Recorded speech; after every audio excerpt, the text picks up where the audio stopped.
There you go. That's how I make those intros, guys. I do them on my iPad. So, how you doing? Are we recording? Yes, we're recording. I'm not even sure how that looked. I couldn't tell. But happy Homebrew Wednesday today, and it is Wednesday for me today. So I'm getting this out as fast as I can. I'm extremely involved in something else at the moment, and it's requiring me to just spend a lot of time at it. Back in 2000 and so this is kind of a CraigTube update. I mean, I am drinking a beer, and I am drinking a James Ready Ice store-bought because I don't have any homebrew right now. I have to keg after this. I figured I'd do this, and then, well, this is rendering and uploading. I would keg my beer. You'll see that beer next week. That's the one I did last week. Okay, smells great, but I want to let it clear a little bit. In fact, I might not even keg it tonight. I don't know. I'll see how it looks. You know, I'd like it to be a little clearer than it is before it goes in the keg. So this is just a store-bought run-of-the-mill beer. It's not a homebrew. I'm sorry. I don't know what else I can do. I'm kidding. I don't have any right now. Cheers. I got a question about how to improve a wine kit. But first I'll give you an update as to what's going on with me personally.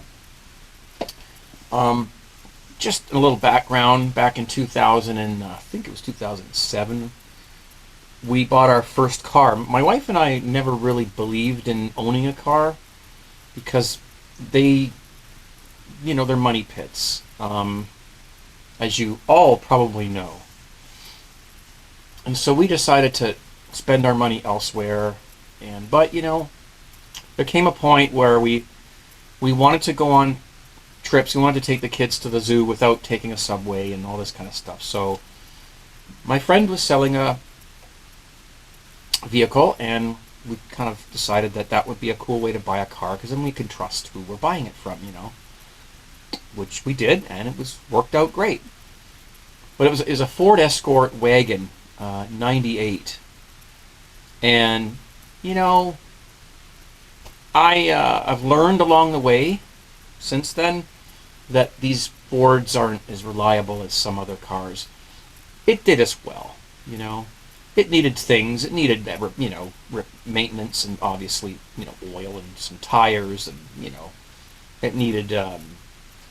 But then it needed a fuel pump, and you know, things. You know, over the years, I mean, these things don't last forever, you know. It was in great condition when we got it, and it slowly just deteriorated, and you know how it is. So we decided, you know, it's time. Now it's got no muffler. I mean, you should hear this thing. I can hear my wife when she gets up and goes to work. I can hear her every turn she makes to get out of the survey until she gets onto the main roads. I can hear it all the way down here in the basement. It's like there's no exhaust. And there's a lot of rust. So we've decided to call it a day with that. It's done its duty. We'd have to put a couple grand into it to get it back up to snuff, and it's really, as old as it is, it's not worth that. And so we're buying a new vehicle. Now we're not buying new, we're buying a used vehicle from my brother, which is great because I can trust my brother, and you know, he's helping us along the best he can, and he's giving us a really reasonable price. Like, I think it's too reasonable myself, but anyway. But there's a lot you got to do. I mean, you got to have it e-tested, you got to have it safetied. So these are what in Ontario, this is what we call the things, okay? A safety test is when you take it to a mechanic and he looks it over and makes sure that it's safe to drive. And then he certifies it and says, yes, this is safe. If it's not safe, then repairs need to be done to make it safe. All right. So my brother did that, and I haven't really spoken to him about numbers or anything, but I get the impression that nothing really major went on. It was pretty good, so cool. Looks like I'll be going back to that mechanic.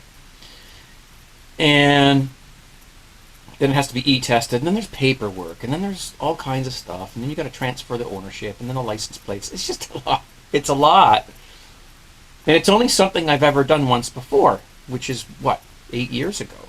So I'm not really used to it. I know some of you guys probably do this every 2 or 3 years and you're used to it, you know, or maybe even every year. No, we redrive these things until they're, you know, until they're done. I can't be buying a new car all the time. You know, can't afford that. So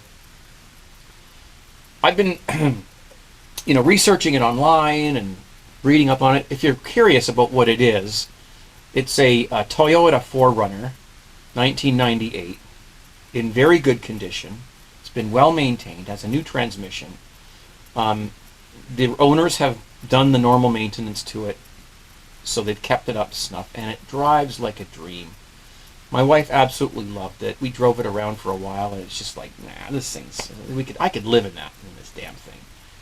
And we needed something large like that because it's an SUV, right? So it's got lots of room for camping.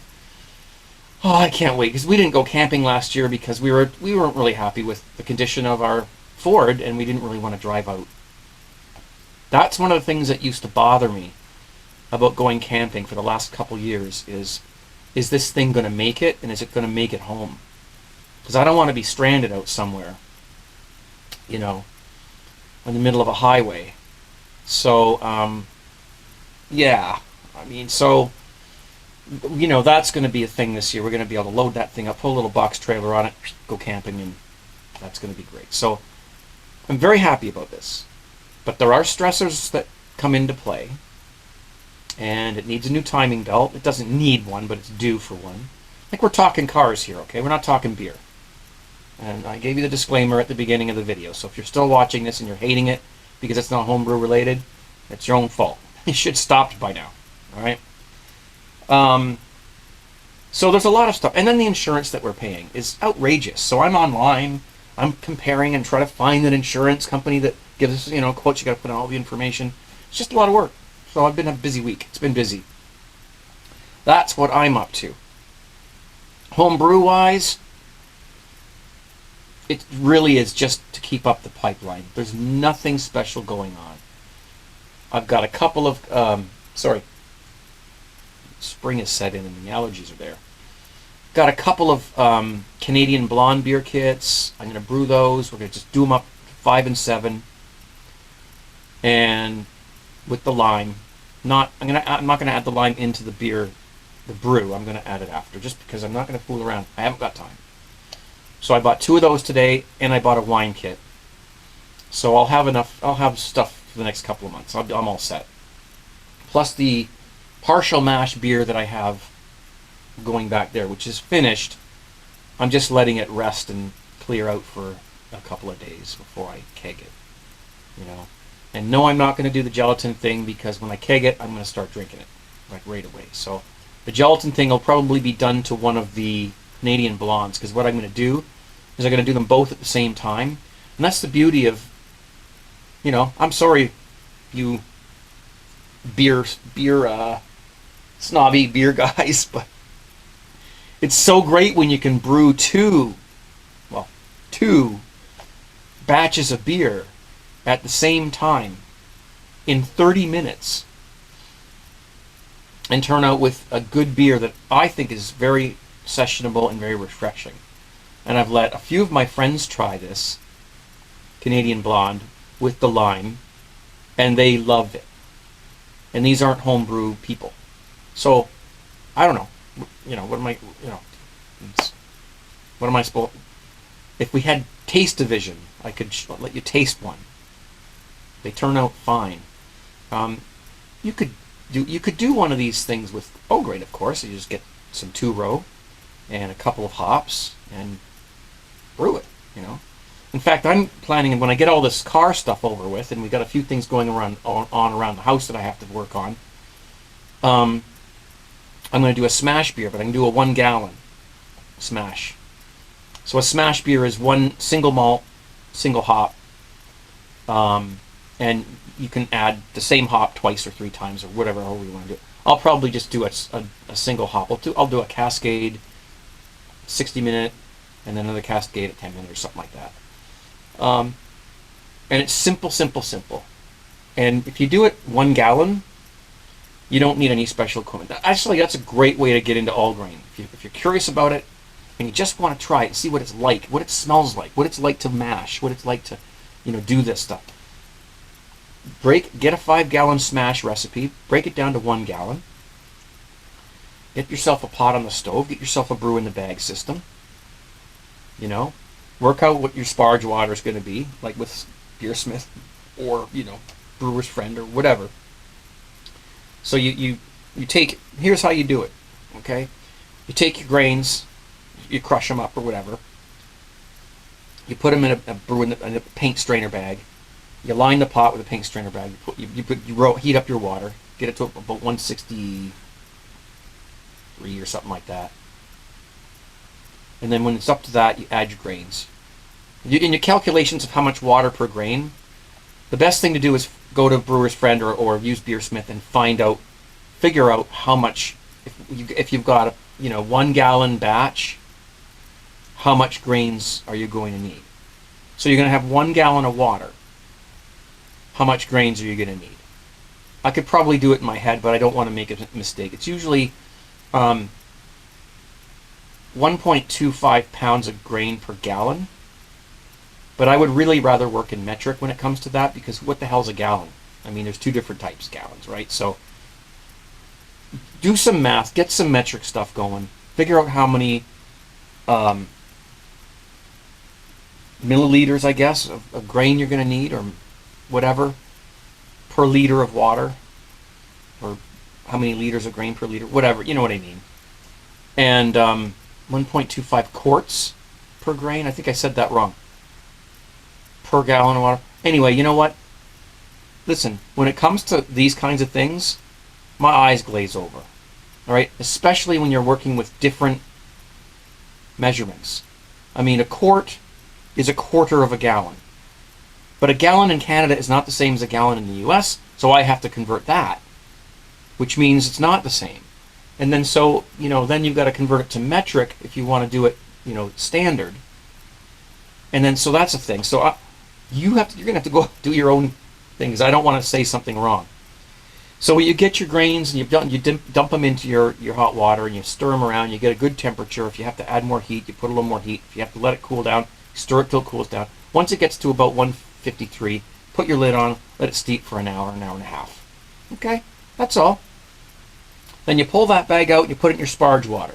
Your sparge water is going to be at about 170 to 165 degrees. So you're going to get another pot on the stove, put it in there, let it sit, stir it around, get all the good stuff off of that grain.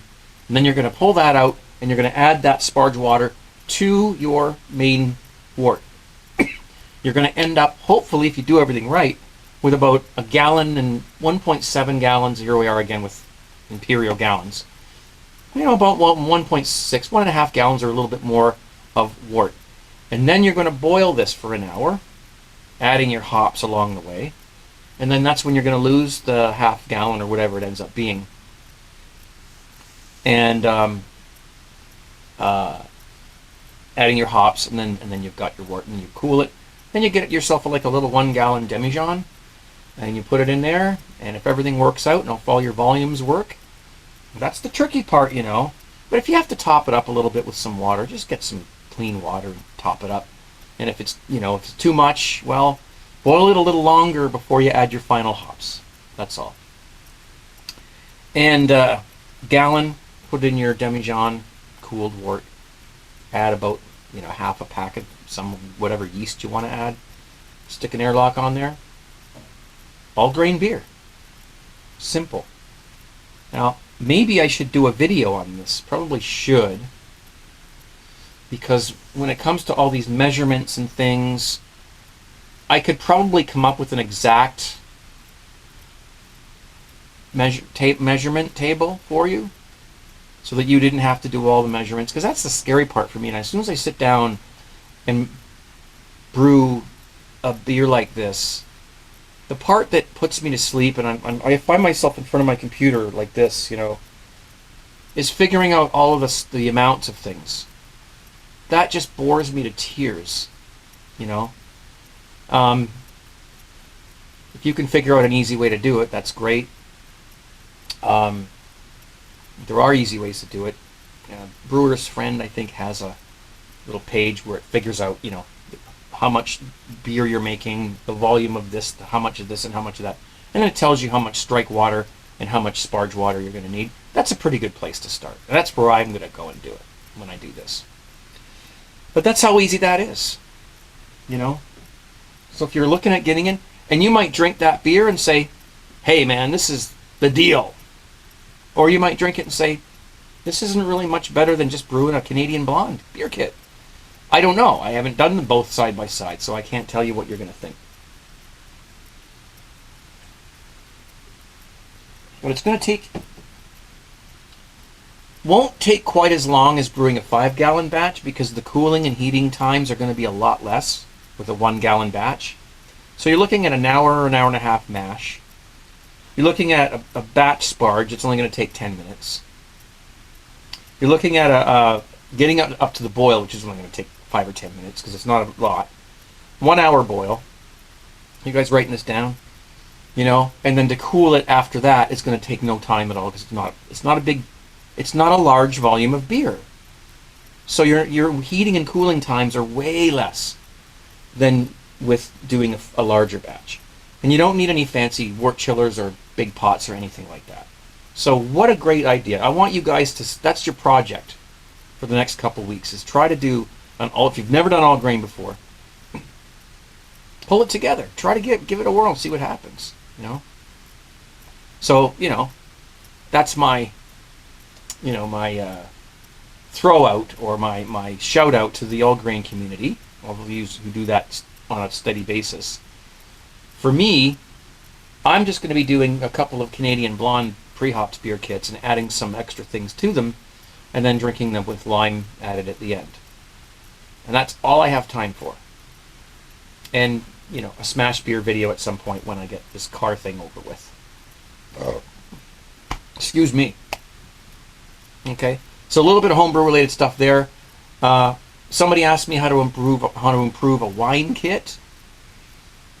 If you're talking about the boxed wine kits, there really isn't a lot you can do to those. I mean, they're pretty cut and dried. They're pretty indestructible. It's not like beer where you can add extra hops, you can steep grains. You can see wine doesn't have that in it. Wine is grape juice. You know, Concord grape juice, or some, you know, vineyard style, you know, grapes that are cultivated for wine. And they take the grapes from wherever they grow them, California or wherever they are, and they squeeze them, and they take the juice out of them, and I don't know whether they centrifuge it or what they do with it, but they concentrate it into a concentrate, and that's what you get. And all you're basically doing is adding water, right? You're not adding hops, you're not adding grains, you're not adding anything else. So there's really not much you can do other than just brew it the way that box says. You can add extra oak chips if you want, and you can buy the oak chips from your homebrew supplier, and you don't have to sanitize them. I don't sanitize them because a lot of the wine kits come with oak chips, and you just toss them in. You know, that's it. You just toss them in, and it adds an oak-aged flavor to the wine. And just brew it the way it says on the box. Wine is the easiest thing in the world to make. When it comes to, you know, really, I mean, you sit there with Welch's grape juice and, you know, brew that and make inmate brew and hard apple cider, all that stuff. You know, we've all done that. But as far as like a table wine that you can actually take to a person's dinner and, you know, and serve it and everyone's liking it and stuff, and they can't really tell it's homemade wine, or they actually think it's better in a lot of cases. As far as that goes, you follow what's on the box, and you're going to get that. Sanitation, temperature, and just follow the instructions. And you can't go wrong. I've done things wrong making these. I've added something wrong at the wrong time. Doesn't matter. They still work. You can't mess them up. And if you're really wanting to get into home brewing and you're scared and you like wine, well then maybe start with a wine kit, because you know you can't. Really, you'd have to be incompetent to the max to mess one of these things up. And I mean that seriously.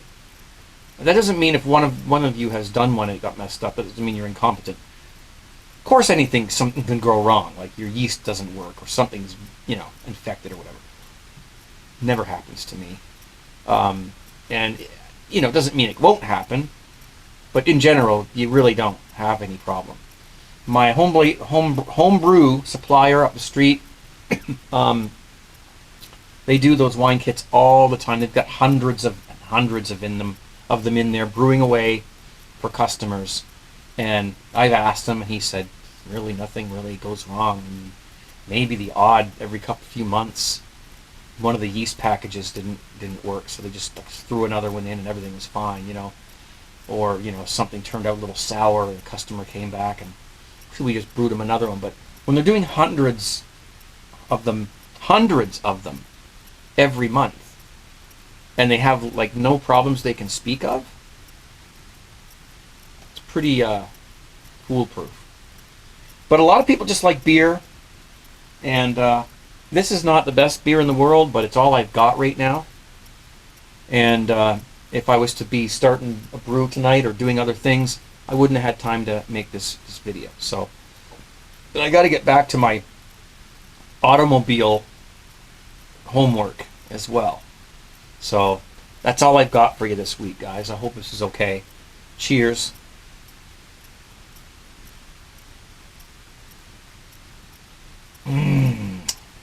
It's cold. It's cold. It's refreshing. Anyway, it's 6% alcohol too, so here you go. Hey, put down in the comment section what you guys are brewing these days. Do you have time? Is it spring now? Do you have time to make complex batches of beer? Or are you just brewing up some simple beer kits? Let me know down in the comments what it is that you're up to these days as far as home brewing. And any questions you have, of course, you can post them down there too. All right? Thanks a lot for watching. Happy Homebrew Wednesday. Happy Thirsty Thursday. Have a good week. And we'll see you real soon. Take care. Be safe.